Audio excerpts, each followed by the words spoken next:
Warren, you want on the agenda for this, or? No, I just received that last night.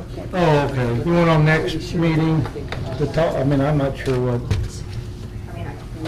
Well, I just want to explain it to you, and, because Chris told me to go talk to him, I did weeks ago, yesterday. And now all of a sudden, they let me out of their meeting, basically. Okay. But I want to just explain things, and I have to get with Chris then again to see what. So you don't need on the agenda today, you want on the next meeting? Well, I was going, at the end, I was just going to explain it on comments, so. Okay, you can do that. I have 9 o'clock. Let's go ahead and start the meeting with pledge of allegiance.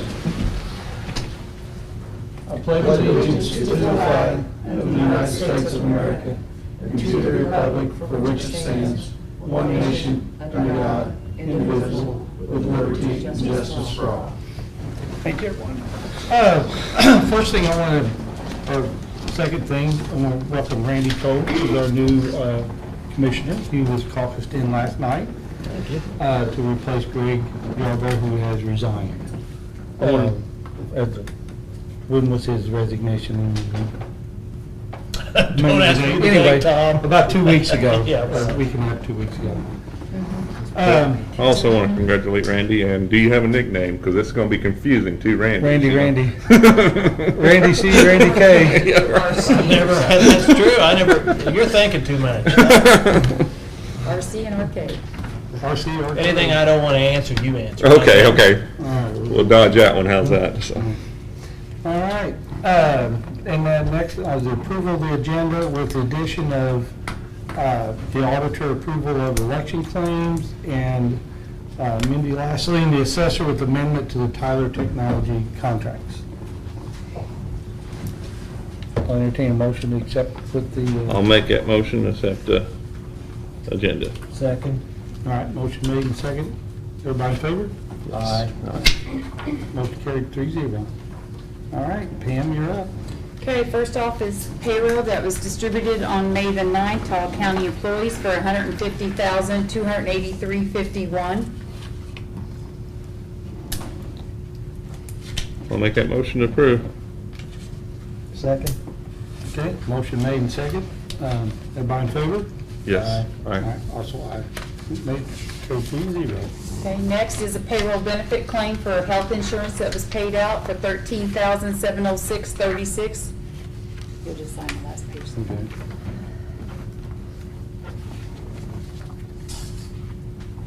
Okay. Discussion? I'll make the motion. Second. Okay, motion made and second. Vote. Everybody in favor, aye? Aye. Aye. Okay, and the last thing I have is the election claims that we paid out from the primary election, totaling $7,460. And that's These are all the ones that do not run through payroll. Yeah, and that's pretty normal. Yeah, your judges, your clerks, meals and stuff that were paid out. And Pam, how many, did we have like 11 polling places this year? I think there was, yeah. Okay, and what was the cost on those, just overall? I don't have that number in front of me. No, I don't either. I mean, because this here is each individual that worked at the polls. This is including their meals, their training, and their position that they did. Yeah, I'm just interested in what our overall cost is to carry out like a primary election. That you'd have to ask Rachel. Okay. Yeah, because she deals with the election, so she would know what the actual cost would be, what it runs To run for the that job. primary. Okay. But this claim was for $7,430. Okay. It's 60 altogether because we had to do another. Oh, and the 30. yeah, was- But this doesn't include, Tom, the ones that were paid through payroll, because Right. there's some that once they reach a limit, they have to be paid through payroll because there's taxes withheld once they hit a threshold. Would you want to blanket this? And then like a facility charge would probably be an addition that's paid outside of this amount of money. Right, any of those ones that if we would have had to pay would be in here. Yeah. Would be included in this Mhm, for the mhm. facilities themselves. Yeah. Most of the places, I think she gets it rent-free. Right.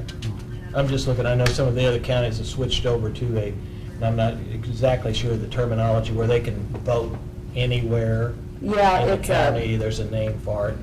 more like a something- voting site or a voting center. Voting center. Yeah. and then, you know, you don't necessarily have to go to the one that's in your Right. district. Wherever it's handy, you can stop in, and Yeah. I'm just curious in how much we're spending versus some of the other counties, whether that's something we want to consider Yeah, or that'd be not. some questions you'll need to ask Rachel. Right, She would know those. okay. Right, and we've consolidated over the years, Yeah. you know, the, Well, we've had so Beaver. much more voting going on here at the courthouse early, you know, it's really dropped the numbers, and then I know they struggle to get vote watchers and things to that nature, Yeah. and, you know, is it something that because things are changing, we need to look at? I don't know. It's just, Yeah. and out in the county, there are several or precincts that are, end up at the highway garage. There's More, it four. seemed like, There's four, I think, Right. altogether in And that there's- one. and that. started out a couple, and then they added, because they used to vote at Derby Fire Station, and now it's at the, you know, And I'm thinking, you know, someone that is at their workplace, and they live out in the county, if they could stop past someplace that's closer, vote during normal voting days and times, and it just makes it more convenient for them, and, but I'm not comfortable with what is the requirement when we make that step as of yet, but that's something I thought we might want to consider sometime in the future. I think they took a little step in, and Rachel would answer that a little better than we could with the poll books. That could be one of the first steps to doing that, so technology-wise, Right, so. right. yeah. But no, I agree, the convenience, if you're not at home from 6 a.m. to 6 p.m. and you're at work, it would be nice to be able to. Sure, see you just stop in, you know, because some people, especially if you get overtime or something like that, you're forced to do it, and then you can't vote, so. Right. Mhm. So, any discussion on the claims anymore, or would you like to look at them real quick, or? I mean, it's just Okay. people's names. Yeah, that's irrelevant. I'll make the motion to approve it. And I'll second that motion. Okay, motion made and second. Everybody in favor? Aye. Aye. That's all I got. 3-0. Okay, Mindy, lastly? Okay, gave it to Teresa, Randy, I'm sure you probably haven't got it yet, but, This one right here, yep. got it ready. Okay. In August of 2021, we signed the statistical reassessment with Tyler Technologies, and at the original contract, each cycle has a different dollar amount based on if it's residential versus agricultural. So there was a different dollar amount each year. So Tyler Technology approached us about the total amount is the same, but instead of each year having 12 equal payments based on that dollar amount for that cycle, take the whole dollar amount and make 48 equal payments. So at budget time, instead of jacking it around, here's going to be for the next 4 years for the statistical reassessment, the same amount. So budget-wise, it makes more sense to do it this way. So I sent the amendment to Chris for him to review. He said everything looks fine, but because it's an addendum amendment to the original contract, commissioners need to sign off on that as well. So the total dollar amount is the same. The total dollar amount is exactly the same. Yes. It's just going to be broken down evenly throughout the 4 years instead of this year 98,000, this year 78,000, That just and makes it more, yo-yoing. yeah. And because it's part of, Actually, with the reassessment being under the levy, we only have 4 funds that are under the levy. And in past years, now this one here is not quite as bad as you can tell with the 4 payments. Past years, we've had 1 year went from 70-some thousand to possibly 120. So you take that difference when you're figuring in budgets, that 50 extra thousand, and it's under the levy, which affects all the funds, makes a big difference when we're trying to do budgets, because it really reflects each year. So they actually asked me to come in and talk with them on this, and I really think this is more of the way to go, because it's going to be a constant amount for the next 4 years. So it's not adjusting that budget and weighing it heavily going forward. Makes sense. I'm understanding your variance was based upon how many parcels are reassessed. we look at a certain quarter of the years. county, and like, say, if Some we're in are- Tell City, yes. we can knock out 30 houses in an hour. Right. If you're in Versus- oil, it may take you all day to Right. knock out 30 So that's why you houses. had the variable in the Right. pricing was Right. simply because of the task. Depending on the required to carry location and residential versus agricultural versus commercial, that. Right. those all play into the pricing of it. Now, what is Tyler, do they perform all of the assessment process? Mm-mm. What? No, is actually they their do the task? physical on-site, look at your property, Okay. and they have the property record card in front of them. They look at it, and they determine if everything we have on that property record card is what I'm seeing in front of you. But if they see you've put up a new garage and it's not on here, they'll flag that, and then my staff actually goes out and measures and picks up new construction. So they're doing the field work, They're doing the field work. basically, Mhm. and if there's no changes, then you don't have to visit the site. Right. So that's what they're Right. doing, is visit it. They're doing the legwork, and then we go out and do new And construction. then that is commercial and residential and agricultural. They do what? So Sorry. they do it all, all Yes. three of the Mhm. categories. And then if there's any new construction on commercial and industrial, they do that as well. So they do the assessment on the commercial end of it for you? Yes. Like that. Well, they don't do the assessment, they do the actual measuring and, Okay. yeah. And the residential, then your staff goes out and Right. does the residential? Mhm. Gotcha.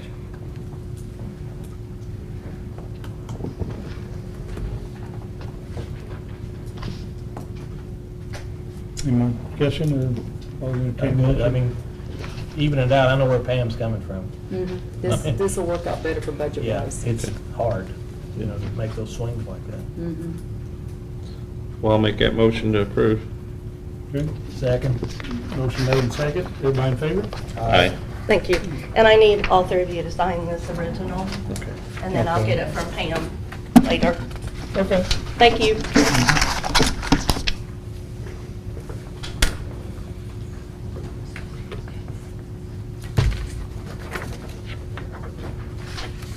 Okay, next on the agenda, Wayne Burrell, is it? Yes, sir. Okay. With Future Energy Solutions. Yeah. He asked to be on the agenda this morning. So, Mr. Cole, I've never met you before, but obviously Mr. Cleaving and Mr. Hauser, we've met before. Just to kind of recap your memory, it's in reference to the lighting, LED lighting project over at the detention center. We've met a few times, had an audit. At one point, I believe this actually came on the agenda, came here, presented to the commission, and had since provided copies of the agreement to the attorney, which sent back and asked for some addendums to the agreement, amendments to the agreement, which we're able to do and get that done. It was sent back over, and just wanted to kind of see where we stand with that particular project, as I have not heard back, and so the best way to do that is to come back on the agenda and engage. I have not seen the contract from the attorney. Last time I asked him, he said he hadn't received it yet. So I haven't seen, he wasn't comfortable with the original, and he made some red lines and sent Yes. it back, and I haven't seen it since. Okay. And I haven't, I haven't asked since the last meeting. Okay. So, I mean, that's where I'm at. So it's really hard to even consider it till I Of see what course. I'm considering. Of course, yes. Right. So what I'll do then, I'll make it a point to ensure that it gets into your hands. What's the best way to do that? As Through far my as, attorney. okay, got it. All right. Mhm. So I will, and that person hasn't changed, still the same attorney? Yeah. Mhm. Okay, got it. All right. And then just so I could set some expectations for timelines, typically how does that work as far as working through with the commission as far as a decision to yea or nay, once you get that document back from the attorney to review? We can put on the next meeting's Yeah, agenda. the next meeting, the attorney will be here, Okay, the first of the month. first of the month, got it. And if he can get it to all three of us to read over individually Okay, beforehand, then we can sure. decide if that, and decide if that is the route that we want to Sure, go. sure, absolutely. For Mr. Cole's benefit, I don't want to hog up time. Does it make sense for me to kind of just give a high overview of the agreement, of the project itself, or? I don't know, Randy, have you been following it? I read it. Oh, you have, okay. I'm familiar with it. I'm curious, did your company do any studies on power factor and the changing from fluorescent to LEDs, how that impacts the power factor on the building itself? On the what, on the? On the building? On the Because buil- when you change from a ballast type operation to an LED type light, you're gonna change the power factor over there, and I don't know where we're even running right now. And if we get our percentages off, you're not gonna have the savings. We may be looking at some capacitors or something within the system to control that. And I don't know, I'm just guessing it. Yeah, that's a good question. No one's ever asked me that before, but I guess that's why we engage. But I can certainly ask my engineering team if that's been done before. Yeah. What I can tell you is that, you know, we've done we manage 2,500 sites across the country, and started this specific program about 11 years ago. And so, you know, all the different sectors that we engage in, whether it's municipality like here, or casual dining, hospitality, retail shopping center, we've been able to deliver on the results because this is a very, very simple concept of just the lighting load. The nice thing about lighting is that lighting cost baseline doesn't change, unlike HVAC, which triggers that wild swings in your energy bill. And so by simply focusing on the mathematics with the inputs that's provided, the cost of energy, the number of fixtures, the wattages, and the consumption time, it's very easy just to show that reduction in consumption.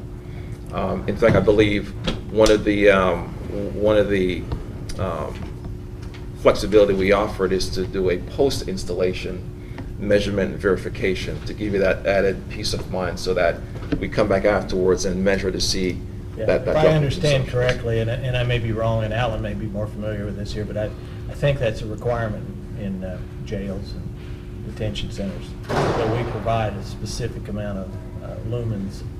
No, yes, for sure, absolutely. In fact, all the jails that we've done, we're currently in 11 states across the country, specifically within county jails. And one of the things we always ask, which we typically get from the operators at the jail, is what, in terms of annual inspections, what are the requirements for that facility? And we ensure that we provide the right lighting output to accommodate that. Yeah, so that's part of our offering and solution as well. Okay?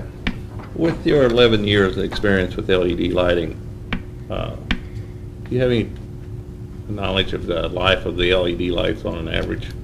So yes, and there's plenty of research out there. Basically, all it comes down to is just consumption, right? A LED light fixture could last as short as 18 months to as long as 10 years, depending on how often you're consuming it, right? So if you think about just a regular LED fixture in a shed at your home or your garage, it could probably last you 10 years, 12 years, because you're using it maybe 30 minutes every other day. In a commercial application, on average, it's about 27 to 36 months, because unlike at your home, you're running it 10, 12 hours a day, 5, 6, 7 days a week, and it's just ongoing. And now when you look at something like a detention center or a hotel, or where the lights are used much longer, that usage creates the failure rate to be much faster. It's just basically how it works. It's just based on All bulbs are based upon a certain hour of operation. Exactly, Yeah. exactly. And what's interesting, and the manufacturers have been forced to educate the consumer, and just for fun, the next time you go to like a Lowe's and Home Depot, on the front it all says 25,000 hours, 50,000 hours, but you have to turn to the side where it tells you based on 3 hours per day consumption. So it's just based on how often you use the light bulb, right? So that's one of the reasons why we only do commercial application, and we only do it in applications where the lights are being used a long time and it's unavoidable. For example, in a facility like the jail, it's unavoidable. You need to have it, and so that failure rate becomes much faster, which is what makes our program attractive, because when you do an LED conversion, if you self-fund it yourself and you take the capital and you spend the money and reduce your expense, and the lights fail in 3-4 years and you spend the money again to replace those lights, your bill doesn't get reduced a second time. So if it took you 3-4 years to recoup your capex and you spend it again, now you're just in the red. It just keeps going.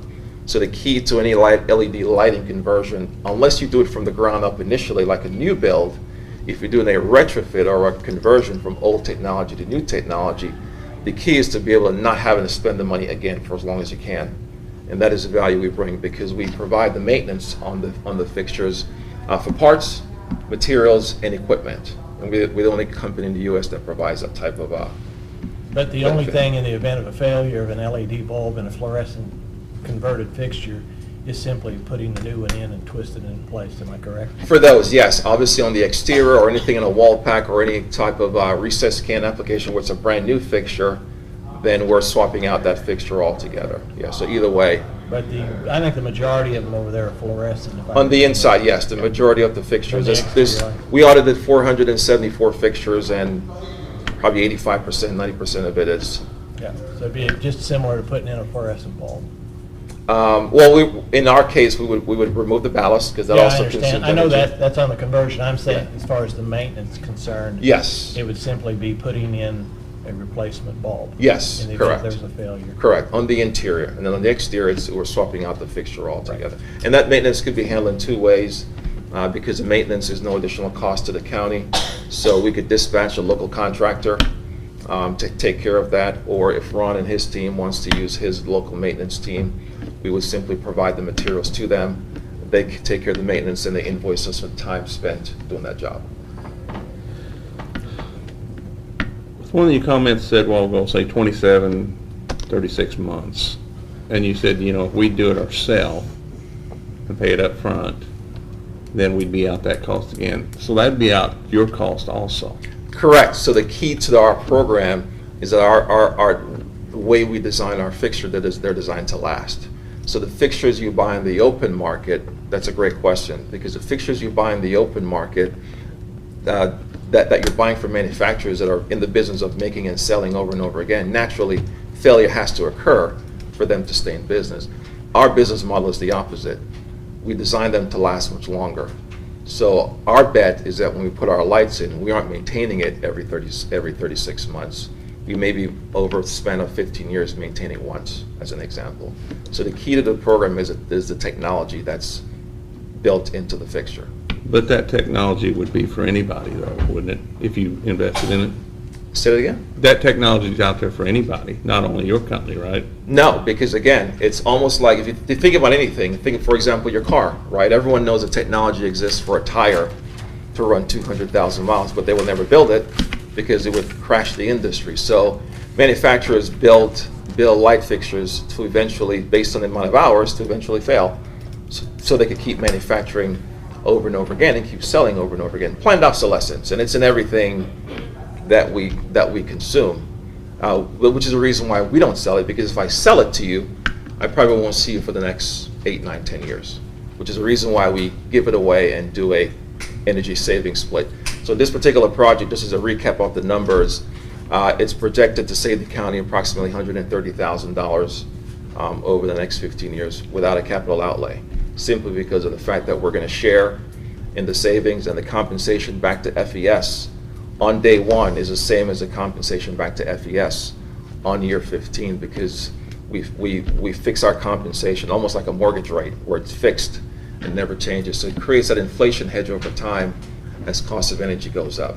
So if we're gonna save $131,000, what are we gonna pay you over 15 years? Well, in terms of from the savings, approximately $131,000. So we'll pay $131,000 for. So total savings is $265,000, of which we share. So even though we started a 75-25 split, because our compensation stays fixed and the cost of energy rises over time, it ends up being close to a 50-50 split. And I believe I'd sent that information over as far as the inflation information. And one of the questions that was redlined, and like I said, I don't know, Randy, if you read the redlined contract, the original, or Probably hard to tell what I realized. was at the end of the 15-year contract, who owns the fixtures? Yes, so that was one of the accommodations that we made. So the way the contract is written today, at the end of 15 years, our clients have an option. They could renew for 10 more years. We come in, relamp, and just continue the same agreement for 10 more years. Or we could come in and remove our lights because they're now starting to your point, they're starting to fail at a much faster rate because of 15 years of usage, and you could put in your own lights if you wanted to. However, because all the lights don't fail all at once, no one really, the attorney wasn't comfortable with saying, hey, we can come in and remove the lights. Right. So we provided what's called a transfer of ownership. It's called a $1 buyout clause, which just says at the end of 15 years, should you decide not to renew, we then transfer ownership to you. Quite frankly, I prefer that option Because at the end of 15 years, if I have to come and remove all these lights, I can't do anything with them except discard them.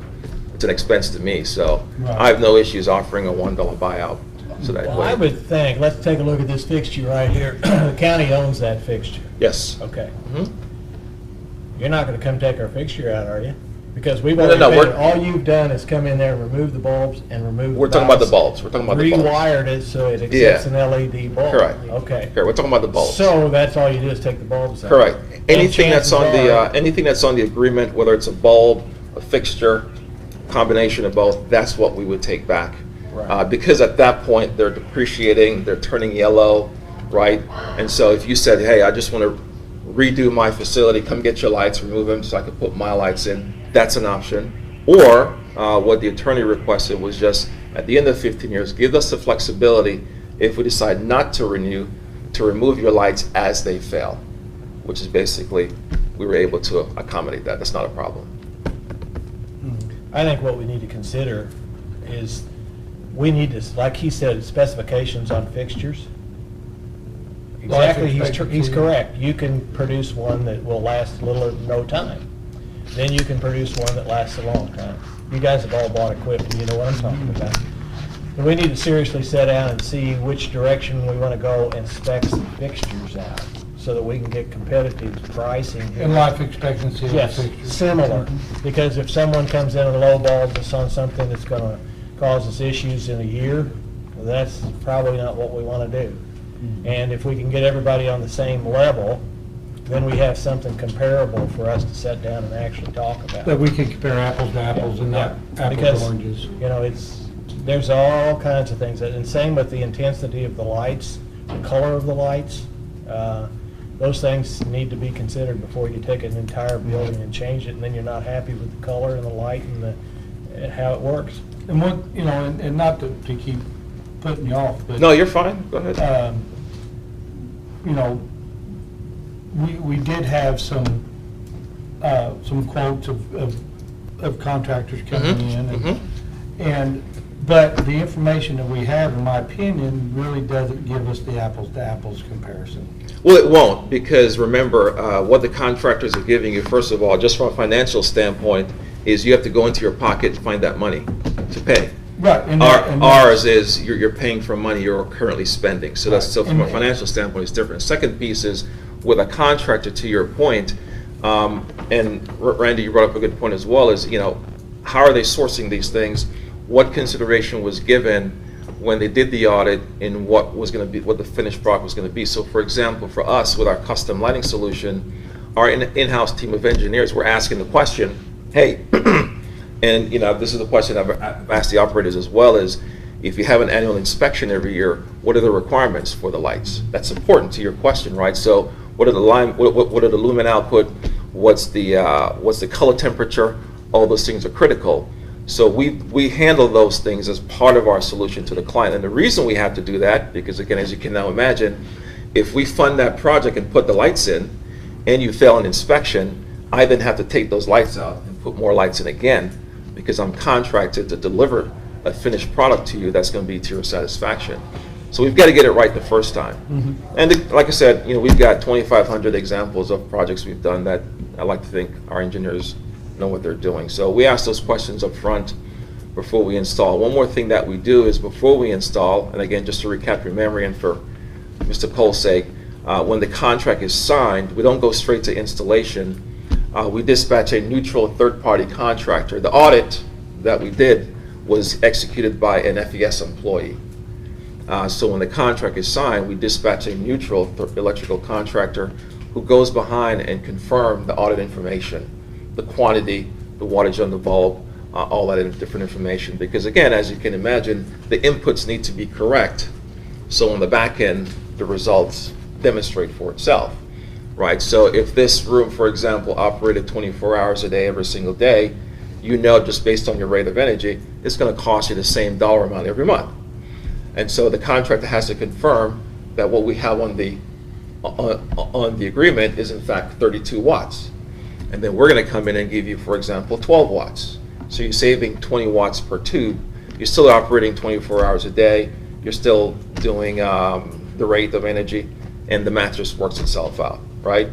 But again, the key is that the biggest difference, whether, how can I explain it? It doesn't really matter to us what manufacturer you go with from the standpoint that the thing that you have to control, you're unable to, which is failure. And we give you that power, because if it fails, we're responsible, right? And I think we could all agree that there's no light system you're going to purchase where the lights are going to last you 15 years in a jail. You may do that in your kitchen, maybe in your bathroom, maybe in your shed at home, but it won't do that in a jail because of the consumption usage that they have. And so that's where the value we bring, right? I'm also going to leave this with you, because I always like to provide just neutral information. Okay. And this is just examples of cities, and there's plenty online you could do research. This is just one that really stood out to us, where the city in Berkeley, California, self-fund the program themselves, took out a loan, and they thought the lights were going to last 10 years. No one read the fine print. No one understood that it's about consumption and not just what the hour says on the box. And within 4 years, they were spending more of the public's money, and there's plenty of examples out there. It happened in Detroit, happened in Arizona, New Jersey, you name it. So just neutral information for you to consume, so we understand. It's about a technology, right? And if you're a business owner, if you sold light bulbs, would you like to sell a light bulb that lasts for 20 years and you never see the client again? Or you'd like to have it where you can see the client every 2 years, obviously. I can answer that. Exactly. If I can sell one and it lasts for 20 years and get a sufficient price out of it, and I don't have to produce or do any more, I'm okay with that. 'Cause Correct. I make the money. Correct. So it's all weight. It's like the gasoline guy that gets an extra 10 cents a gallon out of it. He doesn't have to haul so much to make it. Yeah. Unfortunately, with lighting, because we're so programmed to walk into the store and pick up the cheapest thing you find, if I put That would be mine our in, mistake if we accepted that and did it. Right. Because we'll pay the price for it. right, exactly. So, It needs some research. okay. All right. So I will email that information over, and then we could follow up. Okay. All right. Thank you for your time. Thank you. Here's my card too. And next, County on Administrator, the Commissioners. agenda is appointment to Lincoln Hill Development Corporation Board. Teresa, you want to take? or you want me to- Well, hold on here, let me get my right folder here. The position on the Lincoln Hills Development Corporation Board was vacant due to the passing of Cindy May. And the board needs a replacement for that, and it is one in which the commissioners make that appointment. The commissioners do appoint 2 members to that board, and it is an ongoing term. It doesn't have a term to it unless there is a need for a replacement. Emily James had sent a letter of interest, and you all have copies of that. And she was the only person that did submit a letter of interest. There are 2 supporting letters on Emily's behalf. One is from Jeff Hagedorn, and one is from Randy Dennison.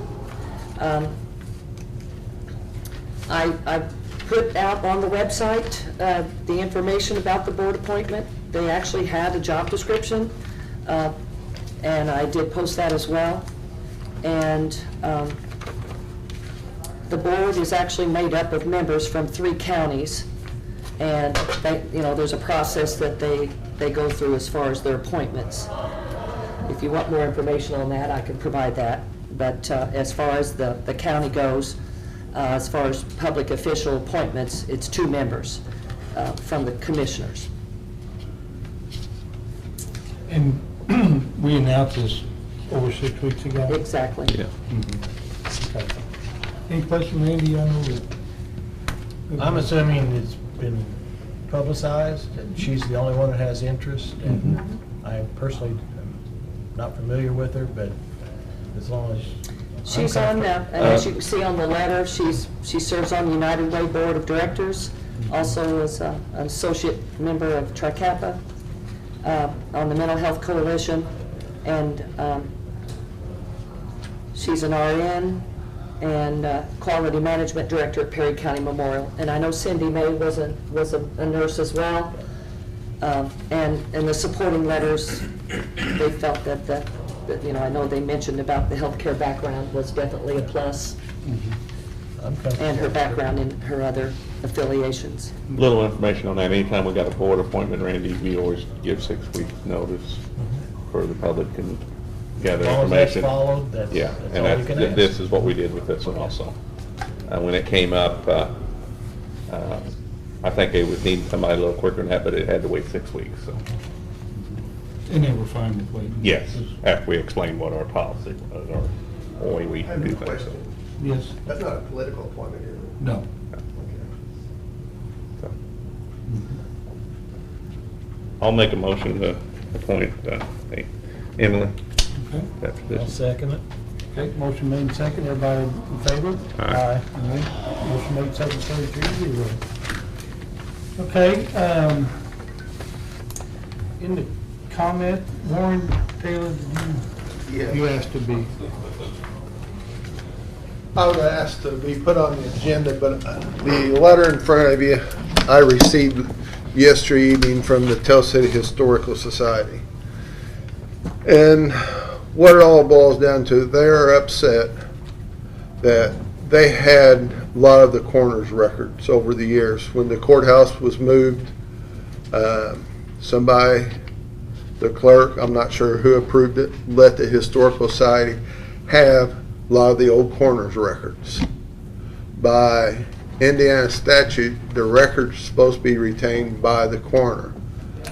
I got these records, and I'm going through right now and putting them on a spreadsheet. And I met with the Historical Society a week ago yesterday, trying to work out some kind of agreement. I don't have a problem with maybe giving them some of the old records from the 1800s, because nobody's going to come back and ask to open up a case report from 1800 or 1910 or whatever. But stuff from 1930 on up, I feel that the coroner's office should retain. By statute, we're supposed to retain all the records or turn them over to the historical or the archives in Indianapolis. And like I said, I went and talked to him a week ago Monday. Explained I was willing to work with them. They had one lady said she'd like to make copies of them and have a copy of them, and we keep the original. But it's going to be expensive for them to do that because they keep telling me they don't have no money. I don't have any money in my budget either for anything like that. But I received this letter yesterday, and they're wanting $1,994.30 for the upkeep of those records that they have had for 16 plus years. And by state statute, they're not entitled to them. The coroner's office did not give them to them. We did not ask them to make any kind of folders to put them in. They're charging for making metal galvanized boxes to put them in. Coroner's office didn't ask for any of that, because actually the state didn't come up until 2006 stating where records are supposed to be kept. So I talked to Mr. Goffman after the last commissioners meeting, and he told me go talk to him, and I did. And I thought maybe we had some even ground there that I could work with him, but then after I got this letter yesterday wanting over $1,900 for them having these records and upkeep on them, I just feel that there's no way. They're not entitled to them. If the coroner's office don't have them, they're saying, well, we wasn't even aware where they was at. No, we didn't know where they was at. I do know that I've asked several of the county clerks, and they said, well, they was given to somebody, but they didn't remember who. And I realized, yeah, if the Historical Society didn't take them, they probably would have been destroyed, and we'd have lost everything. But at the same time, I don't feel that the county should have to pay them for keeping them there. And Mark Rest did go through and he gave me the list. He printed it all out, the coroner's case, cause of death, and the date and stuff. And I realized there's a lot of work involved in that, but the county didn't ask him to do it. The coroner's office didn't ask him to do it. So I'm just wanting to let you know what's going on. I'm going to get back with Mr. Goffman again and see how he wants to proceed with this, but I don't see how the county can pay $1,900 for records that's supposed to be in the county's hands to start with. Yeah, I'd make sure you ask legal counsel on that, if we are responsible for this bill, and Yeah. get his opinion. I'd hate to try to make that opinion right now, so we'd have to ask Chris ourselves. So if you're gonna get that to him, that would be one of the questions I would recommend asking him. Right. Yeah, because I'm like Randy, I don't know if we're legally responsible for that bill or. Well, nobody asked him to do it. Nobody asked him to do this work that they've done. Yeah. That's like Right. somebody out here in the county mows their strip of ground along the county highway, and then 20 years from now turns in the bill to the county highway department that you owe me this many dollars for mowing the grass along the county highway right away. Basically, it's the same thing. All of a sudden, they're wanting money out of the county. I've got some questions, Warren. Do you currently have the records Yes, in your possession? yes. Then the question we have to ask is, did the Historical Society provide any value to the county with their work? And secondly, how are we going to handle these records, store them, manage them, and what are we going to do? That's a bigger question as to where we're going. And, Right. And then, in addition to that, is there a way, I don't know what the Historical Society's interest is in the records. You're trying to follow the law. Right. So is there a way to coordinate this so both sides meet whatever their desire is? And I Yeah. don't have any idea what any of this is, but how, these questions, how are we going to handle them going forward? And did they're putting them in the envelope and taking care of them, did that save them and possibly make them legible for us to use, and what we should have had them before? And these are the questions, so that's kind of where I'm at. I don't know whether you can share anything on that. Well, as far as when I talked to the Historical Society last week, one of their main concerns is, well, what if the annex catches on fire? Are they in a fireproof safe or fireproof file cabinet? I've got a fireproof file cabinet that they'll be put in. I didn't realize one of the file cabinets I got is fireproof until the other day. It's made by Swab Safe, and it takes 4 people to pick it up, and it's only a 2-drawer safe. So it's, and the question I asked them when they was concerned about a fire at the annex, I asked them the same question: how about a fire at the old library? At the annex, we got a fire truck station at the annex. We got fire protection right there, within 30 seconds, or ever how long it take Mr. Hauser to hook it up, we've got fire protection. How long is it going to take the fire department to get to the old library? And I agreed to try, work with them. If they wanted to scan them, to make copies of them and keep that, that's fine. The originals, I feel, should stay at the coroner's office. I've talked to the state secretary of the Coroner's Association, or the executive director. She's talked to her legal people, and they say they are supposed to stay at the coroner's office. And that's that brings me back to the point. If they've put them in envelopes, organized them that. some of them, they didn't put all, a lot of these were put in envelopes by the clerk's office when they was turned in over the years, because at one time they turned them into the clerk's If office. there's any value there, and let's say, for instance, an electronic copy of them is all the Historical Society would like to have, and I don't know what the cost associated with that is, but if there's some way that we can participate in a nominal fashion or whatever, and I don't have that number either. Yeah. And I don't know where the money's going to come from, but something to work it out so that both sides didn't necessarily get what they want. Right. but you can kind of meet the objectives of both. You can stay within the law, they can have access to them. It doesn't break the county's budget or anyone else's budget because we paid it. Some approach to that fashion. That's something that I would like to see, if at all possible, if you could work something out with. Well, we discussed that at that meeting and about them scanning it and making copies. And it was brought up by some of their members. Some of these records are very brittle. Trying to scan or copy them, and they're all on legal paper, legal size paper.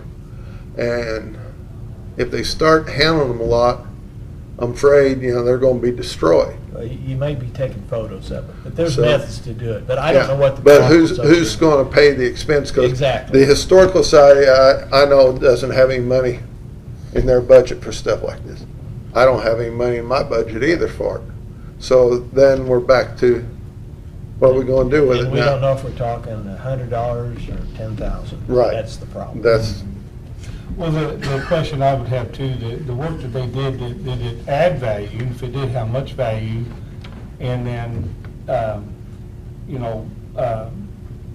I think you undoubtedly have the legal right to maintain them. It's just what's in question is paying the Historic Society for the work that they did. And I believe we should involve the council and the fiscal body, because that's where the money's going to have to come from. Sure, and what we need to do is just try to iron out some of these details, so when Right. we're approaching them, so we're kind of all on the same page. Because if we come up with a decision and the council's not interested in funding, we just spun our wheels. yeah. Right, So, so I think the council should be involved and see what they, what their opinion on what the value of it is. Does that make sense, David? I mean, I assume so. ultimately, We'll that's. take it out of the commissioner's budget. Thank you, David. Well, I mean, but you have to approve it. Yeah. It's all county money, David, so. I But mean, simply come to some kind of, if we can come to some kind of an appeasement with both sides. well, that's, So you stay within the My- legal requirements. and they still have And they access still have to, access, and we come to some type of a agreement that they're comfortable with, And we're my- comfortable with. records from, say, 1930 or 1940 to present, which their records only go to like 1970, because the rest of those we had at the coroner's office, and I've already got them all on a spreadsheet. And I'm working on these, and they couldn't understand why I'm not done with it. They brought me over 900 copies. And like I explained to them, the coroner's job is a part-time job, even though, yes, I'm out there almost every day. I can't spend my whole day going through these records. I do it whenever I have time.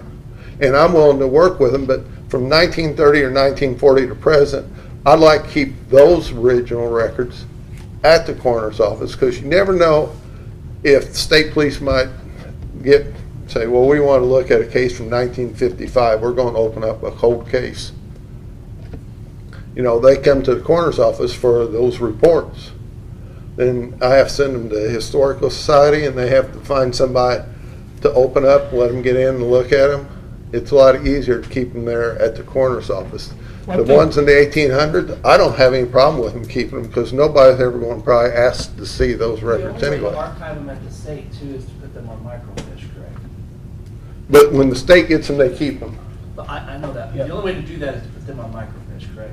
Yep. So it may be a cost sharing to put them on microfiche, because at that point, you could have multiple copies. One Right. of the archive takes it out of your safe, and the other Historical Society has them. Because I'm sure they're interested in 1800s, 1900s, they're not There's- interested in 1990 and 2000. That's Right, not history. Right, and then that becomes the medium that we choose to start storing records on. Because if the state police show up and they can access it electronically, they don't want your paper.